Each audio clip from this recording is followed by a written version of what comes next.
आज Doubtnut app download करें। Doubtnut पर अपने सभी गणित, रसायन विज्ञान, भौतिक विज्ञान और जीव विज्ञान के डाउट्स का करो सफाया। बस प्रश्न की फोटो खींचो, एक ही प्रश्न को क्रॉप करो और तुरंत वीडियो सोल्यूशन पाओ। अभी डाउनलोड करें। इस प्रश्न में हमें दिया कि एक सर्वमापी 500 हर्ट्ज आवृत्ति के स्रोत से अनुनाद तब करता है जब स्तंभों के बीच की लंबाई 31.5 सेंटीमीटर हो और उसे 4 गुने तनाव पर 21 सेंटीमीटर की लंबाई के लिए अनुनाद की दो संभव आवृत्तियां क्या होगी। यानी जो अनुनाद की जो संभव आवृत्तियां होगी 4 गुने तनाव पर, वो कितनी होगी, वो यहाँ पे हमें बतानी है।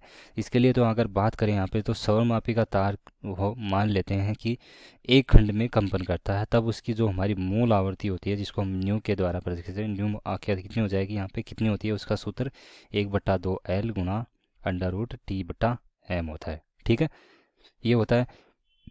अब यहाँ पे हमें इसकी लंबाई कितनी दे रखी है, लंबाई L बराबर हमें दे रखी है 31.5 सेंटीमीटर। इसको अगर मीटर में परिवर्तित करूँगा तो क्या हो जाएगा, 10⁻² मीटर। ठीक है, ये हो गया। अब बात करें यहाँ पे कि इसका तनाव कितना की कर दिया है, यहाँ पे 4 गुना तनाव कर दिया है। ठीक है, 4 गुना तनाव कर दिया, तो इसका मतलब उस टाइम पे जो उसकी आवृत्ति हो जाएगी, उस समय पे वो आवृत्ति कितनी हो जाएगी यहाँ पे, और उसकी लंबाई भी क्या है, एल डेस दे रखी, एल डेस दूसरी लंबाई है उस टाइम पे। तो एल डेस हमें यहाँ पे दे रखी है 21 सेंटीमीटर, जो कि मीटर में परिवर्तित करेंगे तो ये भी क्या हो जाएगी, यहाँ पे 21 गुना 10⁻²मीटर। और यहाँ से ये हो जाएगा 1/2 एल डेस गुणा इसका तनाव कितना होगा, यहाँ पे अगर 4 गुना तनाव होगा, इसका मतलब ये हो जाएगा 4T/m। और m क्या होता है, हमारा एकांक लंबाई का द्रव्यमान, जो कि क्या रहेगा, पर दोनों समय पे क्या रहेगा, एक तरह से कांस्टेंट रहेगा या नियत रहेगा। ठीक है, तो ये होता है एकांक लंबाई का द्रव्यमान। ठीक है, अब बात करते हैं हम यहाँ पे उसकी आवर्ती निकालने की। तो पहली आवर्ती हमें यहाँ पे कितनी दे रखी है, न्यू बराबर, जो कि 500 हमें दे रखी है, और उसकी लंबाई कितनी है उस टाइम पे, 31.5 सेंटीमीटर।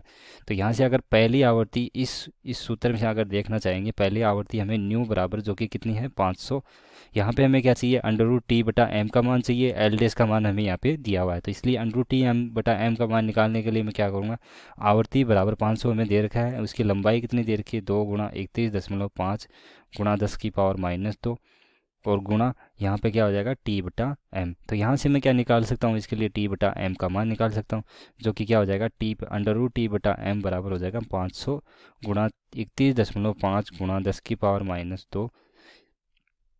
ठीक है, और इसके साथ में क्या आ जाएगा, गुणा भी आ जाएगा 2। ठीक है, ये मान हो गया हमारा। अब ये मान अगर इस समीकरण में रख दूँ, समीकरण 1 में रखने पर जो मान, ये मान यहाँ पे है √T/m का मान, समीकरण 1 में रखने पर अगर यहाँ पे इसमें मान रखते हैं तो क्या है, 4 को अगर मैं बाहर लेके आऊँगा तो ये √2, ये 4 ये है, यहाँ पे 2 आ जाएगा बाहर, 2 से 2 हमारा कैंसिल हो जाएगा नीचे। तो इसको अगर मैं लिखना चाहूँ तो इस तरीके से लिख सकता हूँ, 2 गुणा एल डेस का मान कितना दिया हुआ है, एल डेस का मान दिया हुआ है 21 गुणा 10⁻²। और जो इसका वो जो 4 वाला जो था, वो बाहर अगर बाहर निकाल के लाता हूँ तो मैंने यहाँ पे लिख दिया वो, और √T/m बचा अंदर। √T/m का मान जो हमारा क्या है यहाँ पे, 500 गुणा 31.5 गुणा 10⁻² गुणा क्या हो जाएगा, यहाँ से 2 हो जाएगा। ठीक है, तो ये मान क्या है यहाँ पे, ये मान हमने किस में रखा है, समीकरण 1 में रखा है, और जो किसका मान है यहाँ पे, ये न्यू डेस का मान है।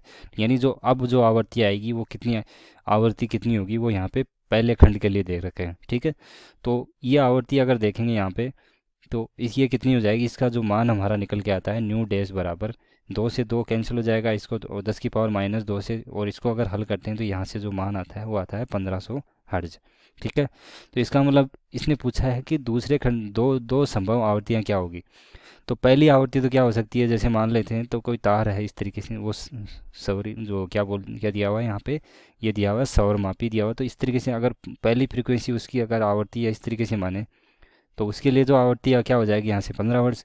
अब दूसरी अगर इस तरीके से माने, उसके क्या है, 2 खंड है यहाँ पे। ठीक है, इस तरीके से क्या है, 2 खंड हो जाएंगे, 2 खंड हो गए, तो यहाँ पे इसकी जो अब आवृत्ति हो जाएगी वो कितनी हो जाएगी, एक तरह से दूसरी जो दूसरे खंड की आवृत्ति देखना चाहेंगे तो वो न्यू डेज कितनी हो जाएगी, 2 न्यू डेज। तो 2 न्यू डेज हो जाएगी, इसका मतलब दुगुनी हो जाएगी, दुगुनी का मतलब क्या हो जाएगा, वहाँ से 1500 गुणा 2, जो कि कितनी हो गई, 3000। तो इसका मतलब यहाँ पे जो दो आवृत्तियाँ पूछी, एक तो उसकी हो सकती है यहाँ पे 1500 और दूसरी हो सकती है यहाँ पे 3000। ठीक है, तो इस तरीके से क्या है, हमारा इसका उत्तर हो जाएगा। कक्षा छठी से 12वीं से लेकर नीट, आईआईटी, जेई वो एडवांस के लेवल तक 1 करोड़ से ज्यादा छात्रों का भरोसा। आज ही डाउनलोड करें डाउटनेट ऐप या व्हाट्सएप करें अपने सारे डाउट्स 8400 400 400 पर।